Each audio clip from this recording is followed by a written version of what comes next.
अनुवृत्ति की वृत्ति माने प्रेम की परंपरा में अभिवृद्धि हो, ये कहां बन सकती है?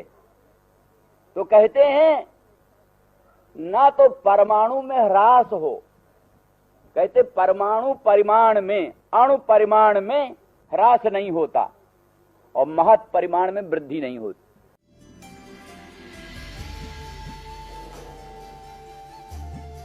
अणु से अणु क्या होगा? उसका अर्थ ही है यतः अपकृष्टम परिमाणं नास्ति तत् अणु परिमाणम।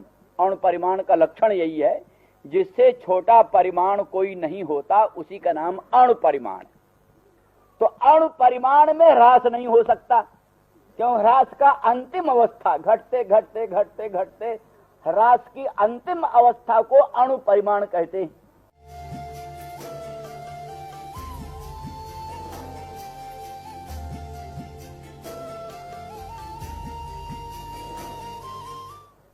वृद्धि किसको कहते? महान, महत परिमाण। उससे बढ़ाओ, उससे बढ़ाओ, उससे बढ़ाओ। महत परिमाण जो है, मध्यम परिमाण में तो ह्रास विकास होता है, पर महत परिमाण में कोई विकास नहीं होता।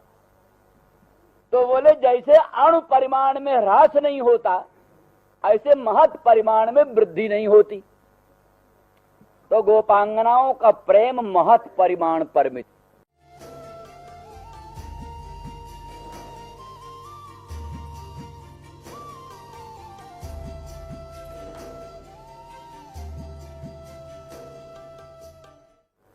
कई जगह हमने बात बताया है, चार तरह के प्रेम होते हैं। अणु परिमाण परिमित प्रेम, मध्यम परिमाण परिमित प्रेम, महत परिमाण परिमित प्रेम और परम महत परिमाण परिमित प्रेम।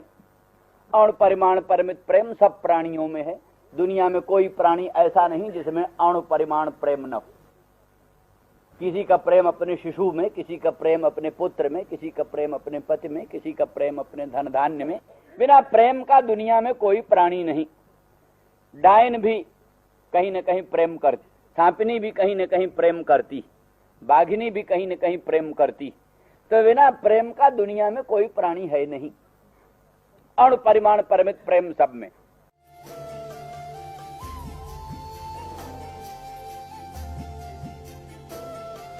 मध्यम परिमाण परिमित नारदादी भक्तों में संकोच विकासशाली, कभी बढ़ जाए कभी घट जाए।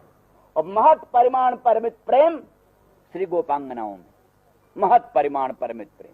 और कहते परम महत परिमाण परिमित प्रेम राधा रानी वृषभानु नंदिनी नित्य निकुंजेश्वरी में। उसकी सबकी अवस्थाएं भी हमने बताई हैं। जैसे कि जिस समय भगवान का वासंतिक रासोत्सव हो रहा था, वासंतिक रासोत्सव में भगवान अंतर्धान हुए थे, तो गोपांगना ढूंढ रही थी भगवान को। ढूंढते ढूंढते ढूंढते किसी निकुंज में भगवान छिपे हुए थे, वहीं पहुंच गई गोपांगना। जहां निकुंज में भगवान छिपे हुए थे वहीं श्री गोपांगना पहुंच गई। तो भगवान ने देखा कि अब तो ये गोपांगना आ गई, अब क्या करें। तो इतनी जल्दी अंतर्धान होने में और सब में बड़ी कठिनाई पड़ी, क्या करें। तो भगवान ने सोचा कि इस समय हम शंख चक्र गदा पद्मधारी श्रीमन नारायण महाविष्णु बन जाए।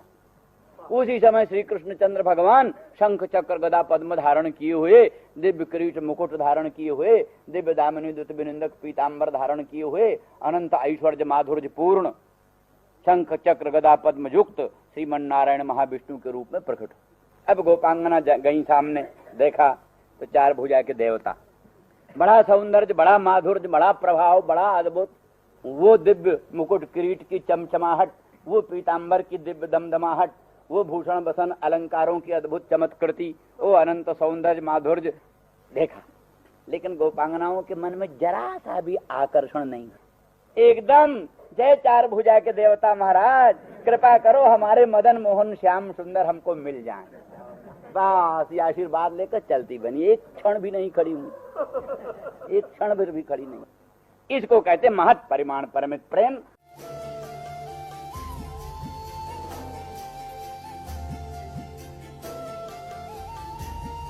वो कहते महत परिमाण परमित प्रेम है पूर्णिमा का चांद, पूर्णमासी का निर्मल निष्कलंक पूर्ण चंद्र, यही महत परिमाण परमित प्रेम है।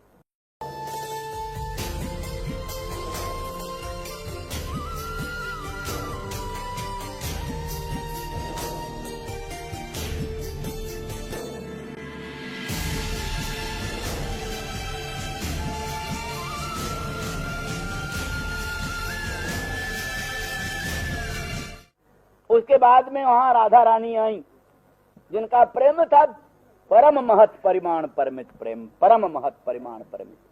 ऐसे जिस समय राधा रानी वृषभानु नंदिनी आई, वो चार भुजा का रूप वहां रहा ही नहीं, कोई कृष्ण के रूप में ही उनको प्रकट होना पड़ा, वो चार भुजा का रूप रहा ही नहीं।